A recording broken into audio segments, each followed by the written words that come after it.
चित्तौड़ एक महान दुर्ग। इस प्रतापी भूमि से कई महान राजाओं ने जन्म लिए और कई मातृभूमि के लिए वीर गति को प्राप्त हुए। यह वो महान भूमि है जहां तीन तीन बार जौहर की चिताएं जली और साका से रंजित हुई। मैंने इस पवित्र भूमि से वीरों की हुंकार और जौहर की ज्वाला के साथ एक प्रेम की पुकार भी सुनी है।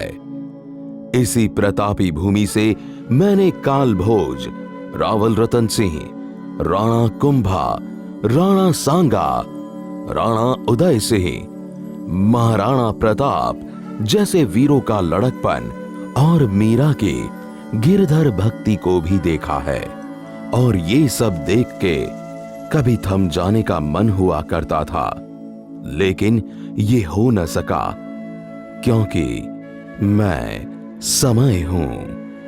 पायल की झंकार, घोड़ों की हनहनाहट, वीरों की हुंकार, तलवारों की खनकार, सब कुछ उजड़ गया। बस रह गया तो मैं सिर्फ अकेला, क्योंकि मैं समय हूं। 1500 साल बीत गए, मुझे आज भी इंतजार है एक और प्रताप का।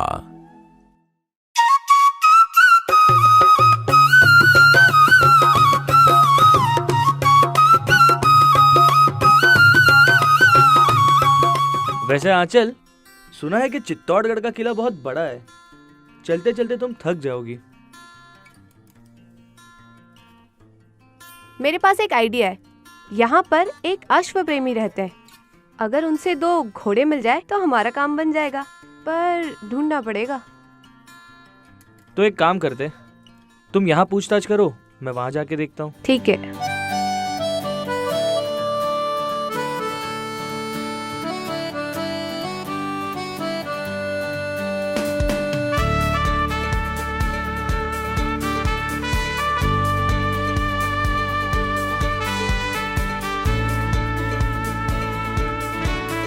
अनु,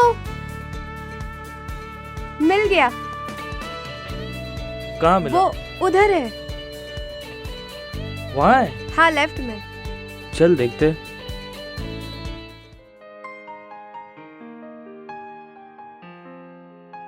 एक्सक्यूज मी, हमें अश्व प्रेमी मनोज जी से मिलना है। पैसा कोई मिलना है आपसे? राम राम सा।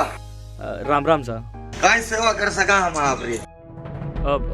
वो एक्चुअली हमें आज फोर्ट में जाना था, तो हमें आज के लिए 2 घोड़ों की जरूरत थी। घोड़े? क्या आप देंगे?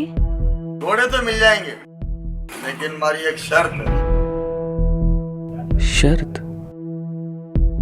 शाम को रोटी हमारा टच जीवनी पड़ेगी। Oh. With pleasure. Manoj ji, हमें चित्तौड़गढ़ के बारे में कुछ बताइए। भारत रा वीर सपूत महाराणा प्रताप री गाथा मुझे ही सुनो आप। वो चित्तौड़ जिलो खुद कह रियो है। अटारी विशेषता है हुकम के गौमुख भरे झरना करे, निर्भय नात्री फोर अने करोड़ करोड़ वर्ष तपस्या करे जब पावेगढ़ चित्तौड़।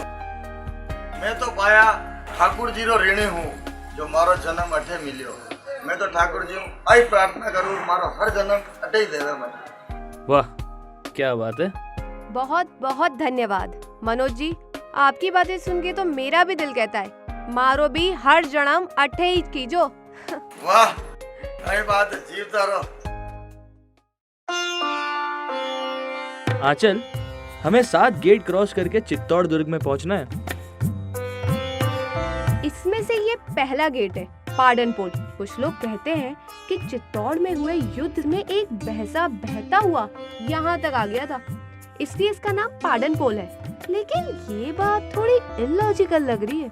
यस, लॉजिकल बात शायद ये है कि राजपुताने में पाटवी का मीनिंग प्रथम या पहला होता है। शायद ये गेट पहला होने से इसका नाम पाटवन पोल होगा, और समय के रहते अब लोग इसे पाडन पोल कहते हैं। ये दूसरा गेट है भैरव पोल। आज ये देख, ये मेवाड़ के महारथी का मेमोरियल है जिसने दुश्मन की सेना को धूल चटाई थी। मातृभूमि के लिए बलिदान देने वाले जयमल मेड़तिया और कल्ला राठौड़ जैसे अनेक वीर योद्धाओं को मेरा शत शत प्रणाम।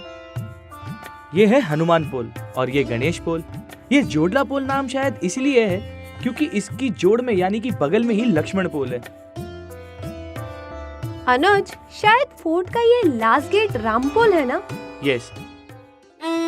मछली के आकार की ये पहाड़ी पर भारत का गौरव राजपुताने का सुप्रसिद्ध चित्तौड़गढ़ का किला समुद्र तल से 1338 फीट ऊंची भूमि पर बसा है।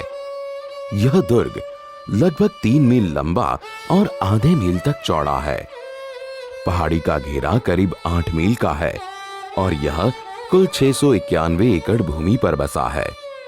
इस दुर्ग में कदम कदम पर त्याग, शौर्य, बलिदान, सौंदर्य और भक्ति बिखरी पड़ी है। इस दुर्ग में जितने भी मंदिर, महल, तालाब और खंडहर है, ये सब की एक एक कहानी है।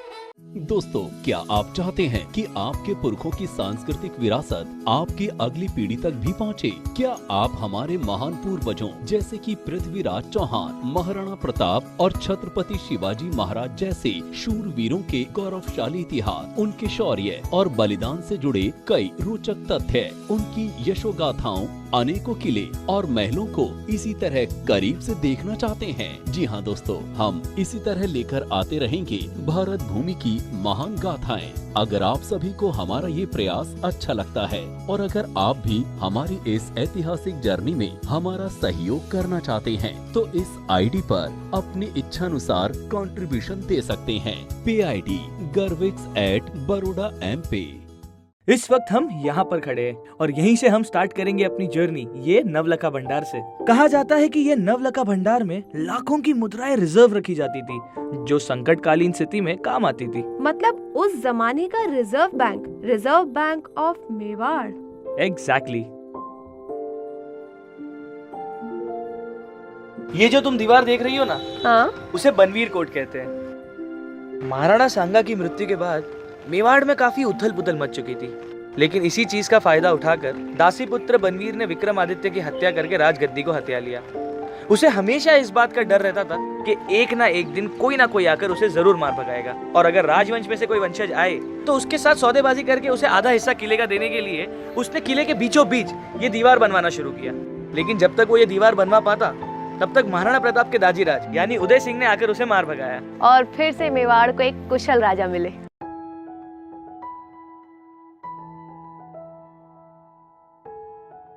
अच्छा आंचल, बता सकती हो कि ये क्या है? तुम्हें क्या लगता है मुझे नहीं पता? ये श्रृंगार चोरी है और लोगों की इसके लिए 2 राय हैं। कुछ कहते हैं कि महाराणा कुंभा ने अपनी राजकुमारी की विवाह के लिए बनवाया था, लेकिन यहाँ से मिले अवशेष और कुछ प्रमाणों से ये साबित होता है कि महाराणा के ट्रेजरर्स ने ये एक जिन मंदिर बनवाया था और यहाँ पर भगवान शांतिनाथ विराजमान थे और राजकुमारी का विवाह इतनी छोटी चोरी में इम्पॉसिबल। खैर जो भी हो, इस चोरी की कलाकृति को तो देखो, ये हमें यहाँ रोके रखती है। यहाँ से जाने का मानो मन ही नहीं करता। और ये चोरी बनवीर की बनाई दीवार के बीचों बीच खड़ी है। शुक्र है भगवान एकलिंग जी का, जिन्होंने उदय सिंह को बचा लिया और बनवीर को उन्हीं के हाथों मार भगाया, नहीं तो ये प्यारी सी चोरी को दीवार में चुनवा देते। क्या बात है, इतनी नॉलेज। तो कोई डाउट? ये महाराणा सांगा का देवरा है। एक्चुअली ये भगवान देव नारायण का मंदिर है। वे जब भी युद्ध पे जाते थे तो यहाँ से कवच पहन के जाते थे और युद्ध में विजयी होते थे। चलो आगे चलते।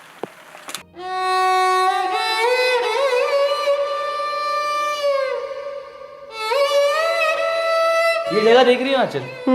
यहाँ पर महाराणा और उनके सामंत के घोड़े को बांधा जाता था। अच्छा,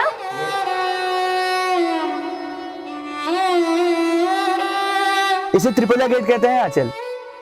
इसे मेवाड़ी भाषा में सूरज घोकड़ा भी कहा जाता है। एक समय था जब यहाँ पर 25 किलो सोने से बनी सूर्य देव की प्रतिमा रखी जाती थी। माना जाता है कि मेवाड़ का जो राजवंश है वे सूर्यवंशी भगवान श्री राम के ही वंशज है। रॉयल फैमिली की यह परंपरा है कि वे सूर्य देव के दर्शन किए बिना अपने मुंह में पानी तक नहीं डालते।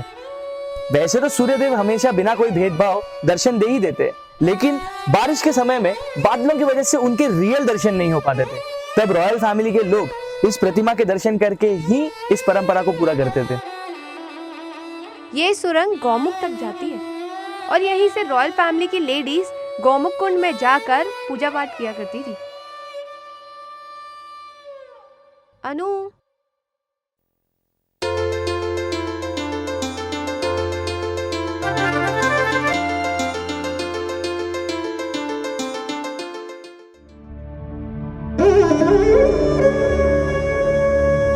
शायद ये वो भंडार है जहाँ राजकोष और संसाधन रखे जाते होंगे।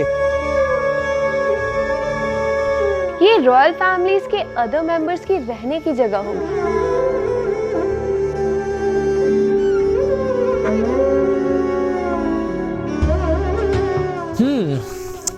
शायद ये दास दासियों के रहने की जगह होगी।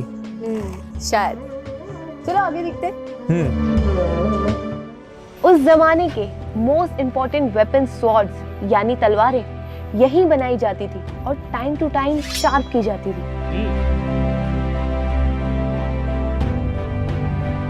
ये मीराबाई का ससुर गृह था। वो यहाँ पे अपने पति भोजराज के साथ रहती थी।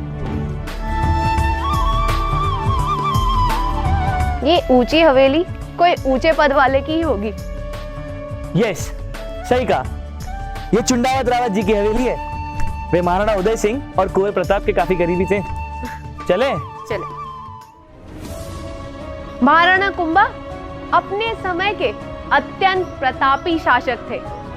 उनका समय मेवाड़ इतिहास का स्वर्ण काल माना जाता है। वे स्वयं कुशल राजा नहीं बल्कि कवि, दूरंदेशी, बहादुर और हिस्ट्री मेकर राजा थे। उन्होंने अपने शासन काल में कुल 32 किले बनवाए थे और मेवाड़ की सीमाओं को ईरान और अफगान तक फैलाना खुद में एक बहुत बड़ी बात है। महाराणा सांगा भी अपने दादाजी की तरह एकदम प्रतापी थे। उन्होंने बचपन में ही अपनी एक आंख गंवाई थी। उनका पूरा जीवन काल युद्ध में ही बीता था और इसी कारण वे अपना एक हाथ और एक पैर गंवा चुके थे और उनके शरीर पर भी अनगिनत घाव के निशान थे। कहा जाता है कि 7 बड़े राजा, 9 राव और 107 रावत उनके अधीन थे। उनके राज्य के चारों ओर मुस्लिम राज्य होने के बावजूद भी वे कभी पीछे नहीं हटे थे। सन 1508 से 1527 तक मेवाड़ के राज्य में काफी प्रगति हुई थी, लेकिन 46 साल की उम्र में किसी विश्वासघाती के कारण उनकी मृत्यु हो गई थी। ये जगह जो आप देख रहे हैं, ये पन्नाधाई के बलिदान की निशानी है, जिसकी वजह से मेवाड़ का राजवंश आज तक चल रहा है। बंदीर जब बालक उदय सिंह की हत्या करने आया था, तब पन्नाधाई ने उदय सिंह की जगह अपने पुत्र चंदन को सुला के उसका बलिदान दिया और कुंवर उदय सिंह को फूलों की टोकरी में छिपा के पहाड़ों और जंगलों के रास्ते होते हुए कुंभलगढ़ पहुंचे और वहां पर उन्हें पाल पोस के बड़ा किया। ये बलिदान मेवाड़ के इतिहास में स्वर्ण अक्षरों में लिखा गया। आगे चल के उदय सिंह ने बनवीर को मार भगाया और वहां के महाराणा बने। इन्हीं के कारण भारत के वीर पुत्र महाराणा प्रताप मिले, जो कि मेवाड़ के नहीं समुच्चय भारत वर्ष के सबसे प्रतापी राजा साबित हुए। और महाराणा प्रताप के कारण हम सब भारतवासियों को प्राउड फील होता है। 1553 में महाराजा उदय सिंह ने उदयपुर की नींव रखी, जो कि इस समय हम झीलों की नगरी उदयपुर के नाम से जानते हैं। महाराणा प्रताप का जन्म 9 मई 1540 में हुआ था। उनका जन्म अजय दुर्ग कुंभलगढ़ में महारानी जयवंताबाई के कोख से हुआ था। वे शूरवीर, देश प्रेमी और धर्मरक्षक थे। उनकी हाइट अराउंड 7.25 फीट थी और कहा जाता है कि 200 किलो के अस्त्र शस्त्र पहनकर जब वे युद्ध में उतरते थे तब दुश्मनों के रूह कांप जाती थी। उन्होंने घास की रोटी खाई, पत्थर पर तक सोए, लेकिन अपनी मातृभूमि की आन बान और शान पर कभी कोई आंच नहीं आने दी। ना ही उन्होंने कभी जिंदगी में पराधीनता स्वीकार की। इतिहास के पन्नों में महाराणा प्रताप की वीरता और उनका स्वाभिमान अमर हो गया है। मुगल साम्राज्य तो सूर्य तो डूब गया, किंतु आज भी महाराणा प्रताप की गौरव गाथा गाई जाती है। हमारे इतिहास में महाराणा प्रताप एक बहुत ही गौरवशाली पात्र हैं। उनके शौर्य, त्याग और देशभक्ति की तुलना किसी से भी नहीं की जा सकती। अपनी मातृभूमि की स्वाधीनता के लिए अपने पूरे जीवन का त्याग करने वाले ऐसे वीर शिरोमणि महाराणा प्रताप और उनके स्वामी भक्त अश्वचेतक को मेरा सत सत नमन। हेलो फ्रेंड्स, मैं आलोका, आपकी प्यारी सी नन्ही सी दोस्त, आप सभी दर्शकों का स्वागत करती हूँ हमारे शो में। आपको हमारा ये शो अच्छा लग रहा हो तो इसे सब्सक्राइब करना न भूलें और साथ लाइक और शेयर भी कीजिएगा, ताकि हमारे देश की भव्यता, सुंदरता और विरासत को सभी देख पाएं। और हाँ, ये शो आपको कैसा लगा ये हमें जरूर बताइएगा, ताकि हम इसे और बेहतर कर सकें।